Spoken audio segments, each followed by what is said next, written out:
सब कुछ बाबा पर अर्पित करते हैं। सूक्ष्म सूक्ष्म रीति से संपूर्ण सरेंडर किसे कहा जाएगा?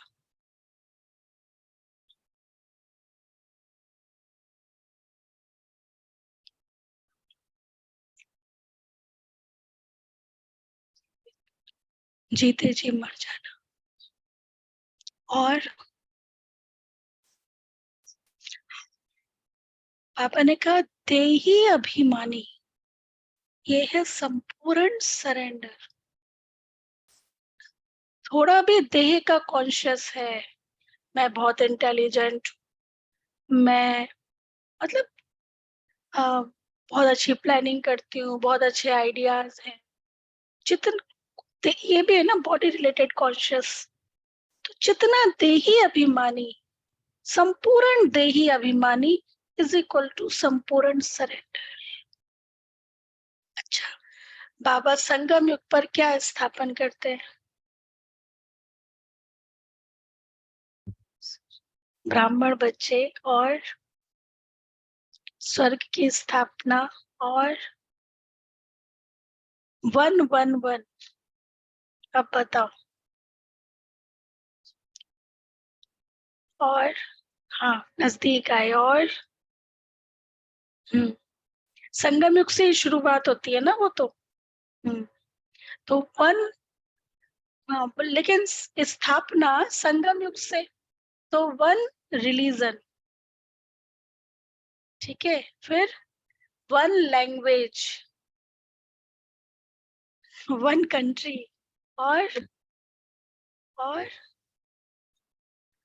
एक राज्य, और एक एक मत, वन गॉडली गवर्नमेंट यूनिवर्सिटी। बाबा ये स्थापन करते हैं। One almighty government, one sovereignty. ये संगम युग से ही बाबा मतलब संगम युग पर ही बाबा स्थापित करते हैं। अच्छा, तो आज बाबा की मुरली है। मीठे बच्चे, जीते जी मर जीवा बनो। मीठे बच्चे, जीते जी मर जीवा बनो।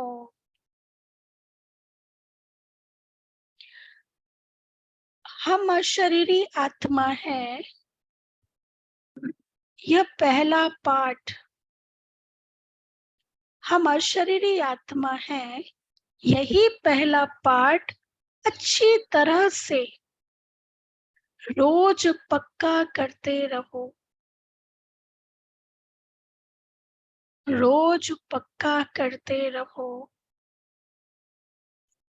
प्रश्न है, संपूर्ण सरेंडर किसको कहा जाएगा? संपूर्ण सरेंडर किसको कहा जाएगा? मेरा तेरा नहीं होगा, देह अभिमान नहीं होगा, देही अभिमानी होगा। देही अभिमानी होंगे। हाँ, उत्तर जो संपूर्ण सरेंडर है वह देही अभिमानी होंगे। यह देह भी हमारी नहीं, अभी हम अशरीरी बनते हैं।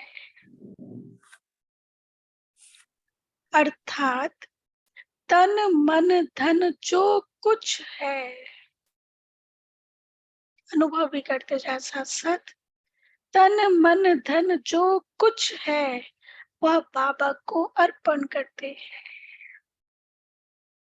सब मेरा मेरा समाप्त कर पूरे ट्रस्टी होकर रहना ही संपूर्ण सरेंडर होना है। बाबा कहते बच्चे मेरा बनकर सबसे ममत्व मिटा दो।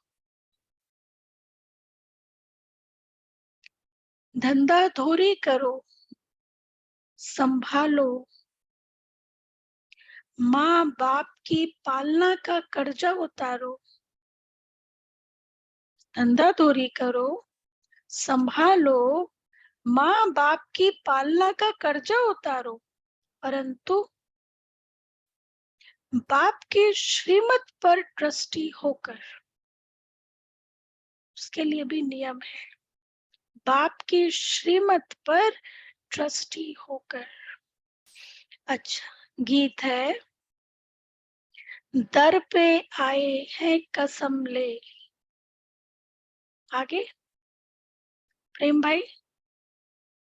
भाई जी आगे।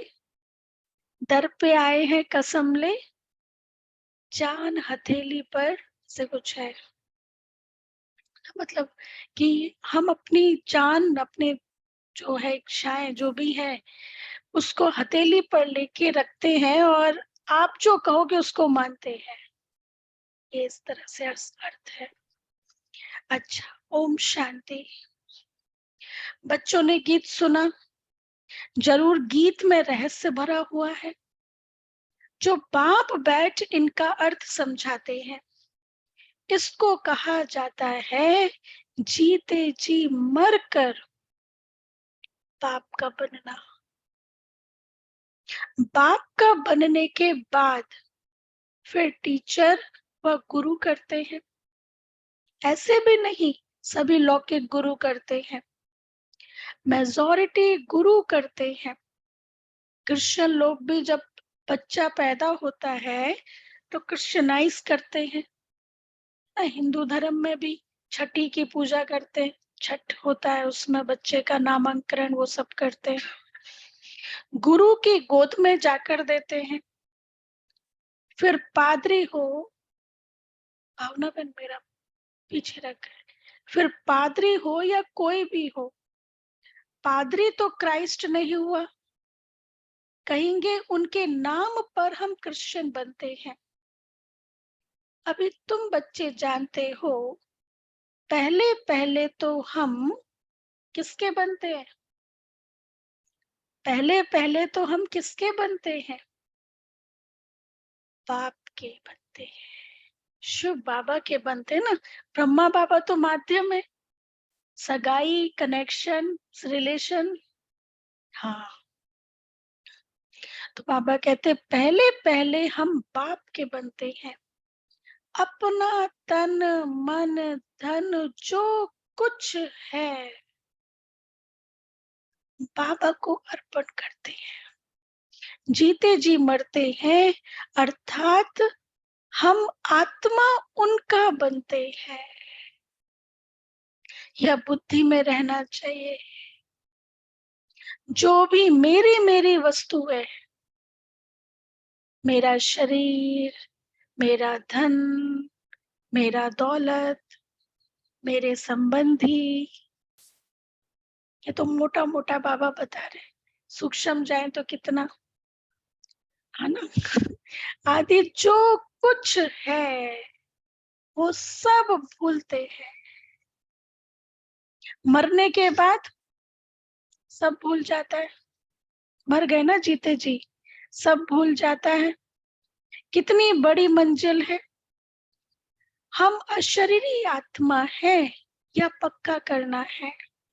ऐसे नहीं कि तुम शरीर छोड़ और मर पड़ते हो, नहीं, आत्मा कंप्लीट प्योर थोड़ी ही बनी है। शरीर से निकलेगी थोड़ी ना आत्मा, वो तो कंप्लीट प्योर बनेगी तब शरीर छोड़ेगी। तो बाबा कहते हैं आत्मा कंप्लीट प्योर थोड़ी ही बनी है, भल बाप का बने हो, परंतु बाबा कहते हैं तुम्हारी आत्मा अभी अपवित्र है, कंप्लीट प्योर नहीं है।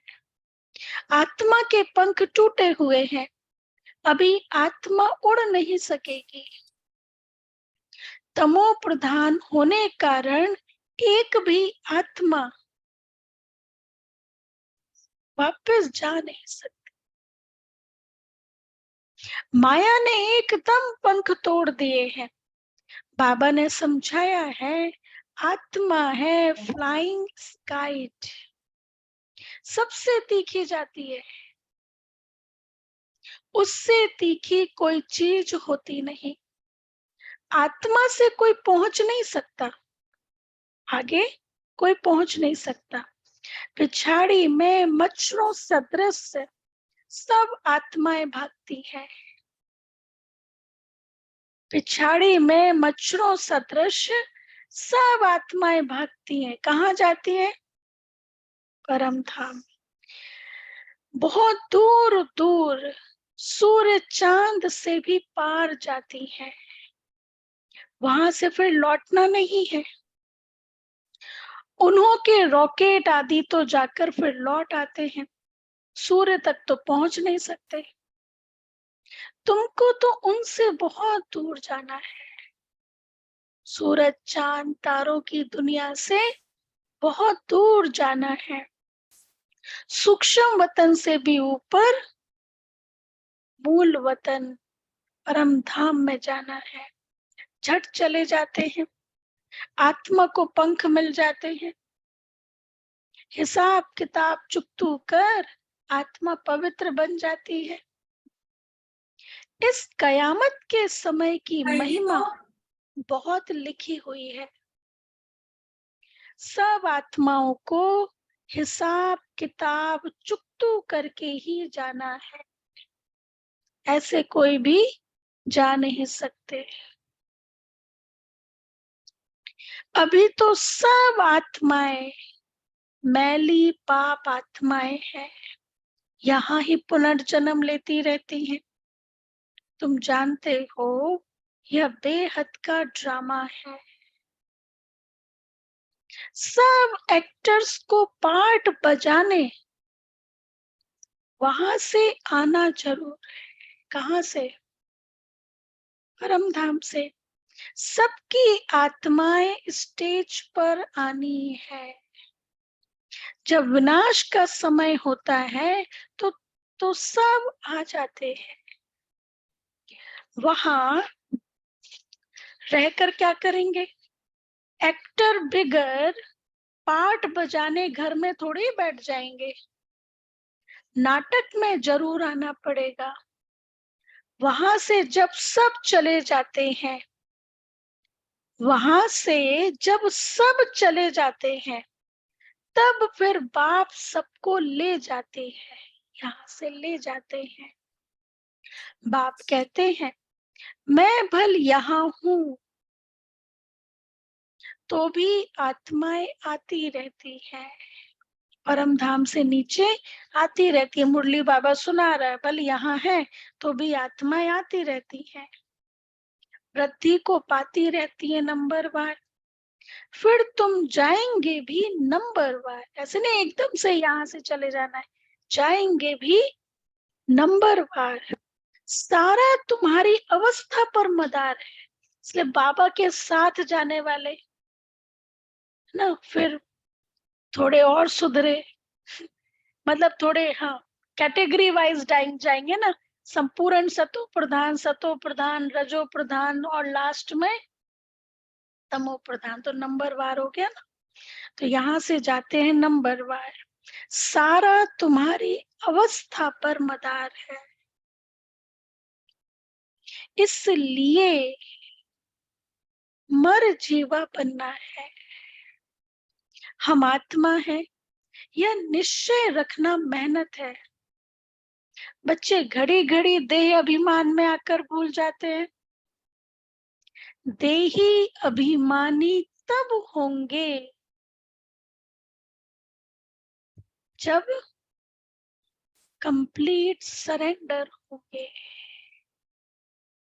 देही अभिमानी तब होंगे जब कंप्लीट सरेंडर होंगे। बाबा यह सब आपका है, मैं भी आपका हूँ।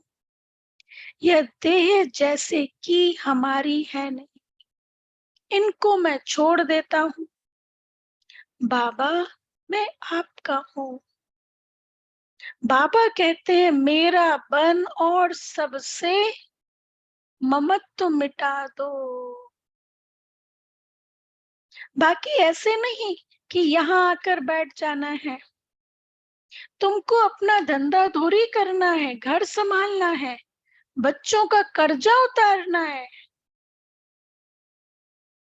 माता पिता की सेवा कर उनका उजूरा उतार देना है, बच्चों पर माँ बाप की पालना का कर्जा चढ़ता है। अब यह बाप तुम्हारी पालना कर रहे हैं, इसलिए यहाँ पे जो सरेंडर होते हैं उसके भी नियम होते हैं। हर कोई आके सरेंडर नहीं हो सकता। यदि उसके ऊपर माँ बाप माता पिता की रिस्पॉन्सिबिलिटी है तो फर्स्ट प्रायोरिटी वो है। तो वो सब सरेंडर फाइल में वो सब देखा जाता है। तो बाबा कहते हैं बच्चों का कर्जा उतारना है, माता पिता की सेवा कर उनका उजूरा उतार देना है। बच्चों पर माँ बाप की पालना का कर्जा चढ़ता है। अब यह बाप तुम्हारी पालना कर रहे हैं तो तुमसे पहले ही सरेंडर कराते हैं। सब कुछ बाबा को दे दो, बुद्धि से सरेंडर। उनसे फिर तुम्हारी पालना भी होती है। यह शिव बाबा का भंडारा है। फिर यहाँ पे जो हम लोग सरेंडर होते हैं, हम टीचर्स या भाई माउंट आबू में, तो उसके नियम होते हैं। सब कुछ पूरी तरह सरेंडर, सब कुछ बाबा का। कोई जॉब वाली बहनें सरेंडर होती हैं तो उनका पहले पर्सनल अकाउंट होता है, फिर वो नहीं होता। तो पूरी तरह बैगर, पूरी तरह सब कुछ बाबा का। अब जो हमें लेना है वो बाबा से लेना है, जो हमारा है वो सब कुछ बाबा का। तो बाबा कहते हैं सब कुछ दे दो, उनसे फिर तुम्हारी पालना भी होती है। यह शिव बाबा का भंडारा है। माँ पिता तुम बच्चों की पालना कर रहे हैं। शुरू में जो भी आए थे सभी ने झट सरेंडर कर दिया, अपने पास कुछ नहीं रखा, सरेंडर किया। फिर उस धन से बिगड़ छुट्टी पैसा आदि किसी को दे ना सके। समझे? अब जो पैसा है, मान लो आपको संभालने के लिए दिया है, आप सोचो आप तो इंचार्ज हो, कुछ भी कर सकते हो। नहीं, आप सरेंडर हो तो श्रीमत प्रमाण ही वो यूज होगा। तो बिना छुट्टी किसी को भी धन आदि दे ना सके। जैसे शास्त्रों में हरिश्चंद्र की कहानी है, परंतु यथार्थ तो कुछ है नहीं। भारत बिल्कुल पवित्र था। विल पावर कब आती है? जब विल करते हैं, मतलब सरेंडर सब कुछ। तो बाबा कहते हैं भारत बिल्कुल पवित्र था। ये भी पवित्रता है ना, देही अभिमानी बनना, सरेंडर होना, ये भी पवित्रता है। कुछ भी मेरापन, ये इम्प्योरिटी है। तो भारत पहले पवित्र था, पवित्र खंड था। तो मतलब जितने भी थे उस समय जो रहने वाले, सब सरेंडर बुद्धि, सब देही अभिमानी। भारत सबसे बड़ा तीर्थ है जहाँ पतित पावन बाप आकर सारे सृष्टि को और तत्वों को भी पवित्र बनाते हैं। अभी यह तत्व आदि सब दुश्मन है। अर्थक्वेक होगी, तूफान लगेंगे, क्योंकि तमो प्रधान है। प्रकृति हलचल करती है क्योंकि तमो प्रधान है। नेचुरल कैलेमिटीज आएगी, बहुत दुख देगी। इस समय सब दुख की चीजें हैं। सत्युग में है सब सुख की चीजें। वहां यह तूफान व गर्म हवाएं आदि कुछ नहीं होती। तुम्हारे में भी यह बहुत थोड़े समझते हैं। आज है कल नहीं है, तो कहेंगे कुछ नहीं समझता था। फल यहाँ आते हैं परंतु सब कायम थोड़े ही रहते हैं। यहाँ से गए 10 दिन बाद समाचार लिखेंगे कि बाबा फलाने को माया खा गई। बाबा के पास आते हैं, मधुवन आते हैं, इतना सब कुछ देखते हैं, अनुभव करते हैं, तो भी बाबा कहते हैं सब कायम थोड़ी ना रहेंगे। यहाँ से गए, समाचार आएगा बाबा फलाने को माया खा गई, ऐसे फिर होता रहता है। छोटे फूल हैं, बड़े फूल हो तो उनमें फल भी आवे। फल आ जाता तो दूसरों को आप समान बनाने की ताकत रहती है, उनका फल निकलता है। बाप के बने तो फिर प्रजा भी बनानी है, वारिस भी बनाने हैं। ऐसे नहीं पंडा बन बाबा पास आए बस हम पहुंच गए, नहीं, मंजिल है बड़ी। बाबा कह रहे ऐसे नहीं, मधुबन गए पंडा बन के बाबा के पास है, बस यहीं तक थी, कंप्लीट कंप्लीट हो गए। बाबा कहते नहीं, मंजिल बड़ी है, प्रजा भी बनानी है, वारिस भी बनाने हैं। कहते हैं माया के तूफान बहुत आते हैं। बाबा, अब बाबा से बच्चे कहते हैं कि बाबा माया की तूफान बहुत आते हैं, तो बाबा क्या कहेंगे? अभी 4 दिन पहले मुरली में था ना, मैं कहूंगा अच्छा है और आए, खूब आए, खूब अच्छी तरह से बच्चों को परीक्षा लो, है ना, फतकाओ, ऐसे था।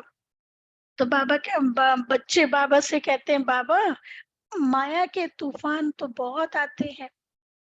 अरे तुम बाप के बच्चे हो, तूफान तो आएंगे ना, रास्ता ही तुमने वो वाला लिया है, तूफान तो आएंगे ना। कहते हो बाबा हम आपके थे, आपसे वर्षा लिया था, फिर पुनर्जन्म लेते लेते 84 जन्म पास किए, फिर आकर आपका बना। मैं तो आपसे वर्षा लेकर छोड़ूंगा, मैं तो आपसे वर्षा लेकर ही छोड़ूंगा। तो ऐसे बाप को फिर कितना याद करना पड़े, और आप समान बनाए फल देना पड़े, नहीं तो मालिक कैसे बनेंगे?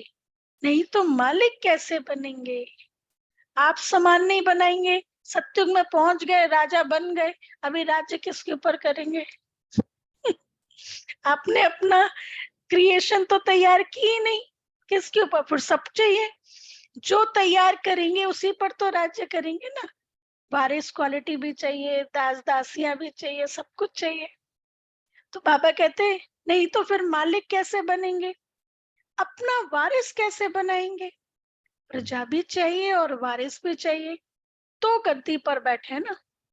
पर सत्युग के नियम के अनुसार गद्दी पर बैठेंगे, प्रजा नहीं है, वारिस नहीं है, तो गद्दी कौन देगा? सत्युग में मिलेगी ही नहीं गद्दी, तो गद्दी पर बैठे ना। बाबा के पास तो बहुत आते हैं, फिर कई बच्चे फार गति दे देते हैं, बुद्धि का योग टूटा, खेल खत्म। कई बच्चे बाबा से आकर पूछते हैं बाबा अवस्था को कैसे जमाए, कोई तूफान ना लगे,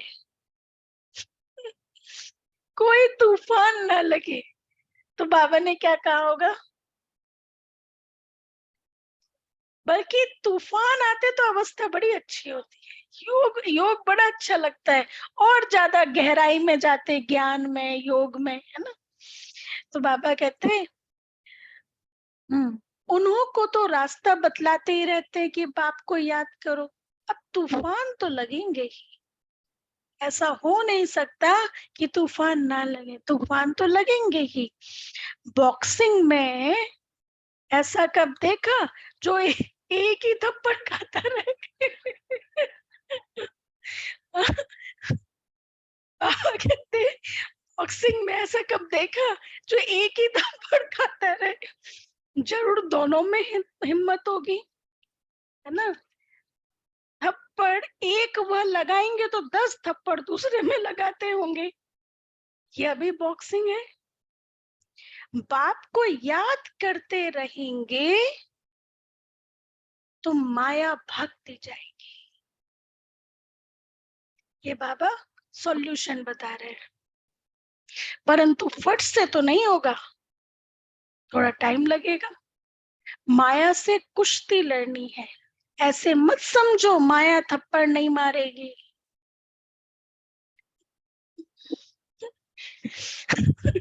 बल कोई भी हो, ये बड़ी बॉक्सिंग है। अच्छा, फिर बहुत डर भी जाते हैं। माया एकदम नाक में दम कर देती है, एकदम नाक में दम कर देती है। युद्ध स्थल है ना, बुद्धि योग लगाने में माया बहुत विघन डालती है। बाबा से योग लगाने नहीं देगी, इंटरेस्ट पैदा नहीं करने देगी ना कोई ऐसे बैरियर्स क्रिएट करेगी जो ये बच्चे योग ना लगाए। मेहनत सारी योग में है। भल बाबा कहते हैं ज्ञानी तो आत्मा मुझे प्रिय है, परंतु ऐसा नहीं सिर्फ ज्ञान देने वाला मुझे प्रिय है, पहले योग पूरा चाहिए। बाप को याद करना है, माया के विघ्नों से डरो नहीं, विश्व का मालिक बनते हो। 16,108 की माला बहुत बड़ी है, अंत में आकर पूरी होगी। त्रेता अंत तक इतने प्रिंस प्रिंसेस बनते हैं, कुछ तो निशानी है ना। कहाँ 8 और कहाँ 33 करोड़। तो यहाँ पे 16,000 वाले भी होंगे, 33 करोड़ वाले भी होंगे, तो यहाँ पे भी संगठन में भी पेपर्स आएंगे। तो बाबा कहते हैं 8 की भी निशानी है, 108 की भी निशानी है। यह बिल्कुल राइट है। त्रेता अंत तक इतने 16,108 प्रिंस प्रिंसेस होते हैं। अब शुरू में तो नहीं होंगे, पहले थोड़े होंगे, फिर वृद्धि को पाते जाते हैं। वह सब बनते यहाँ है। चांस अभी बहुत अच्छा है, परंतु मेहनत बहुत है। गीत में भी कहते हैं कब नहीं छोड़ेंगे, मर जाएंगे। बाबा आपको छोड़ेंगे कभी भी नहीं। बाबा फिर कहते हैं यह सब तुम बच्चों के लिए ही है। बच्चे कहते हैं हमारा सब कुछ आपका ही है। कहते हैं ना कि यह सब कुछ भगवान ने दिया है।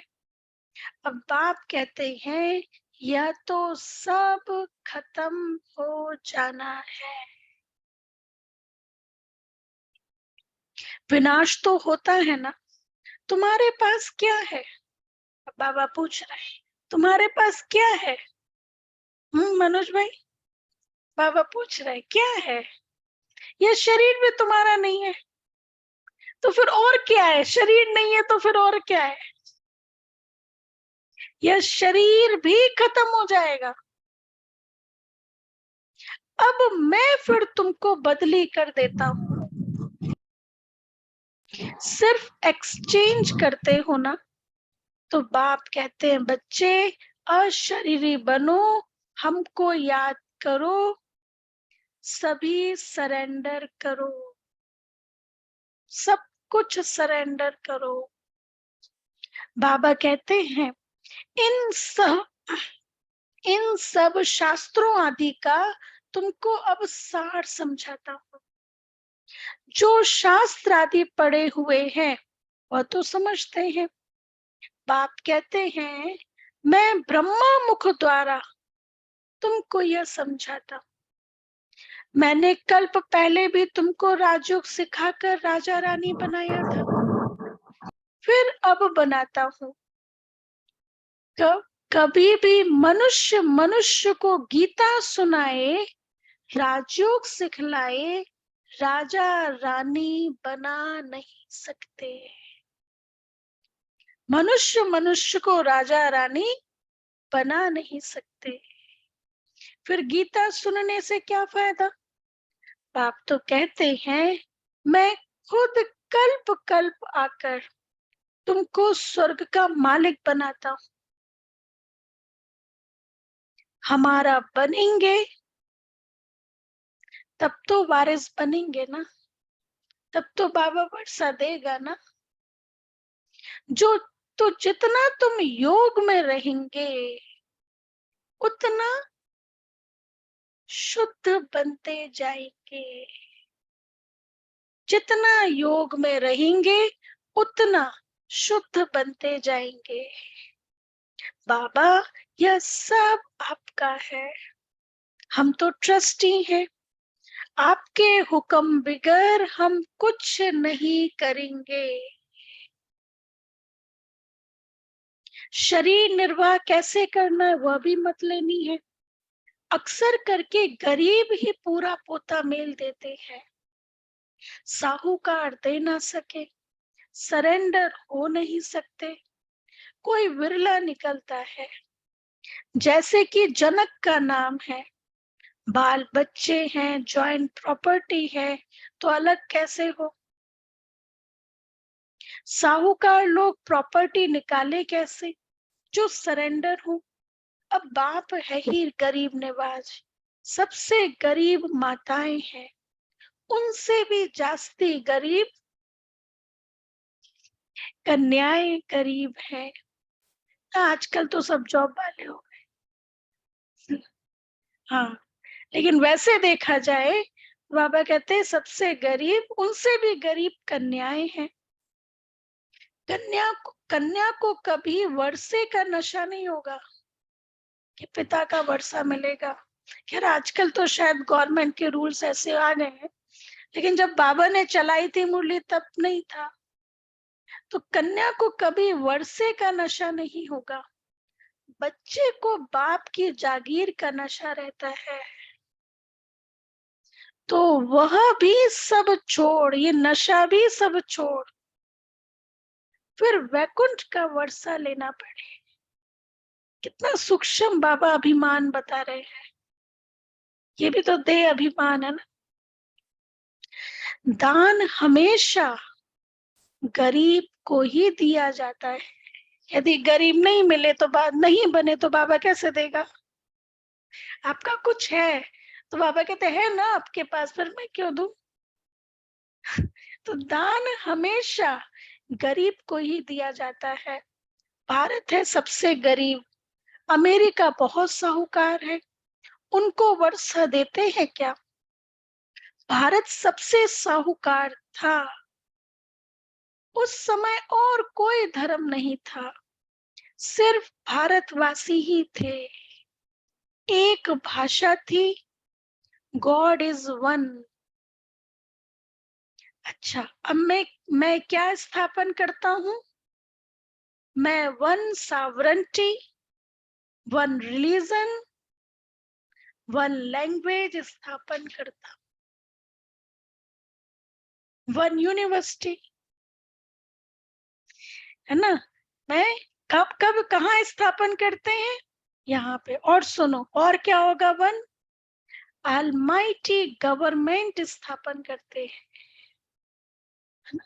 वन से फिर 2 3 होगी। अभी कितने धर्म हैं, फिर जरूर वन धर्म आना चाहिए। सतयुग में एक ही होगा तो जरूर यहां से ही वो एक की शुरुआत होगी। 5000 वर्ष की बात है, देखो कितना वंडर है। कितने विदेशों में 140 कंट्रीज में बाबा के बच्चे हैं। तो जब सब मधुबन आते हैं, अलग अलग रिलीजन, अलग अलग लैंग्वेज, सब मधुबन आते हैं, तो मधुबन की जो दिनचर्या उस अनुसार चलती है। जो सिस्टम है, जो नियम है, मर्यादा है, सब उस अनुसार चलते हैं। तो ये स्थापना हो रही है ना, वन रिलीजन, वन लैंग्वेज। तो बाबा कहते हैं 5000 वर्ष की बात है।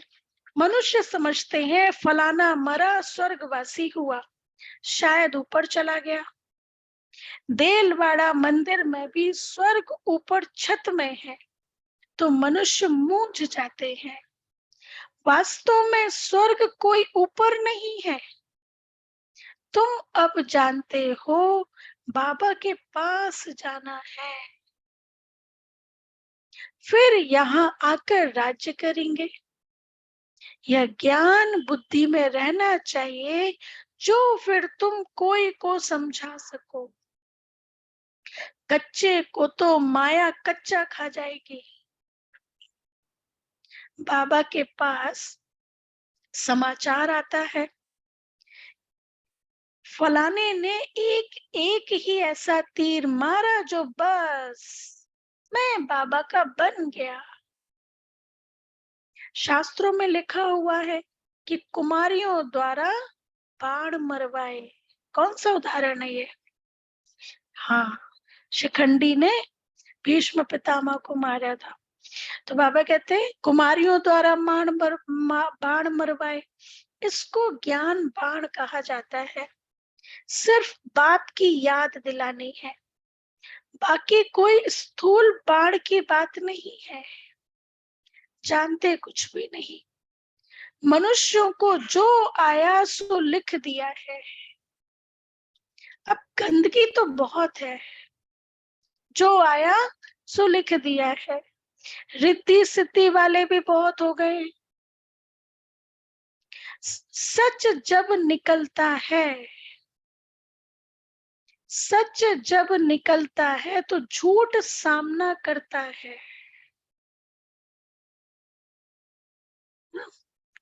अब तुम समझते हो, जब शिव बाबा आया तो कितने सारे लोगों ने अपोजिशन किया, तो झूठ सामना करता है।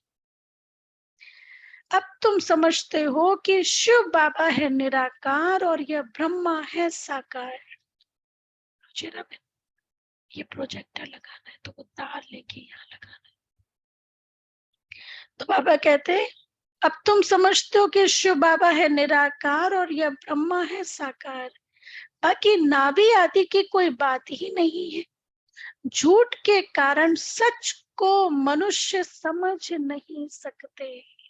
कई बच्चे, कई मनुष्य झूठ के कारण सच को समझ नहीं सकते। आजकल झूठे जवाहरात भी ऐसे फर्स्ट क्लास निकले हैं, जो सच छिप गया है। तुम किसको सच सुनाते हो तो जैसे मिर्ची लगती है। बाबा क्या कह रहे हैं? तुम जैसे किसी को सच सुनाते हो तो जैसे उनको मिर्ची लगती है। अरे, मोस्ट बिलोवेड बाप से तो वर्षा लेना है ना, वह फिर सर्वव्यापी कैसे होगा? सर्वव्यापी का तो कोई अर्थ ही नहीं निकलता। गॉड फादर स्वर्ग क्रिएट करते हैं तो हम स्वर्ग के फिर मालिक होने चाहिए ना। फिर इतने कंगाल क्यों बने हैं? हम बाप के बच्चे हैं तो स्वर्ग के मालिक क्यों नहीं है? नरक के मालिक कैसे बने हैं? गॉड तो रचयिता है ही नई दुनिया का। ऐसे नहीं कि वह पुरानी दुनिया स्थापन करते हैं। बाप पुराना घर थोड़ी ही बनाएंगे। बाबा पुराना घर थोड़ी ही बनाएंगे। कभी भी कोई चीज पुरानी क्रिएट नहीं कर सकते। तो ऐसे ऐसे ख्याल चलने चाहिए। अच्छा, मीठे मीठे सिके लदे बच्चों प्रति माता पिता बाप दादा का याद प्यार और गुड मॉर्निंग। रूहानी बाप के रूहानी बच्चों को नमस्ते। हम रूहानी बच्चों रूहानी बाप दादा को याद प्यार गुड मॉर्निंग और नमस्ते। शुक्रिया बाबा, थैंक यू बाबा, वाह बाबा, थैंक यू बाबा, वाह वाह वाह। बड़ा वाला है। अच्छा, धारणा के लिए मुख्य सार। पहला पॉइंट,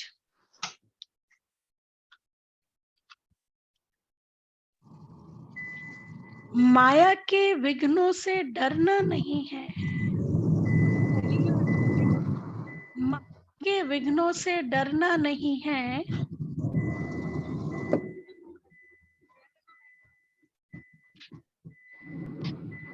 नहीं, वो थोड़ी देर बाद इसमें लाइट आती है, वो प्रोजेक्टर लिखा होगा। माया के विघ्नों से डरना नहीं है, बाप की याद से सब विघ्नों को हटा देना है। बाप की याद से सब विघ्नों को हटा देना है। जितने विघ्न आए उतनी हमारी तपस्या और तेज हो जाए और गहरी हो जाए, अभी तो विघ्न हटेंगे ना। विघ्न आए हैं ये बताने के लिए कि हिसाब किताब है, बहुत कड़े संस्कार है, और ये हिसाब किताब योग से ही तो चुकते होंगे ना। अच्छा, सेकंड पॉइंट, बुद्धि से सब कुछ सरेंडर कर। बुद्धि से सब कुछ सरेंडर कर अशरीरी बन बाप को याद करना है। अशरीरी बन बाप को याद करना है,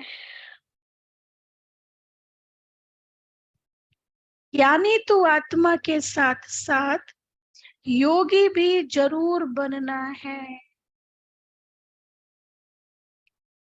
यानी तू आत्मा के साथ साथ योगी भी जरूर बनना है।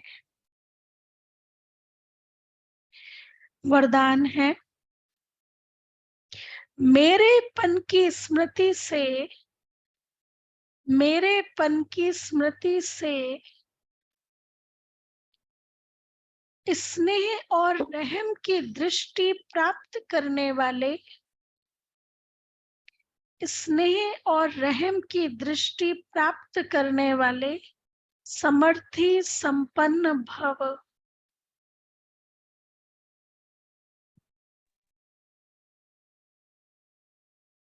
समर्थी संपन्न भव।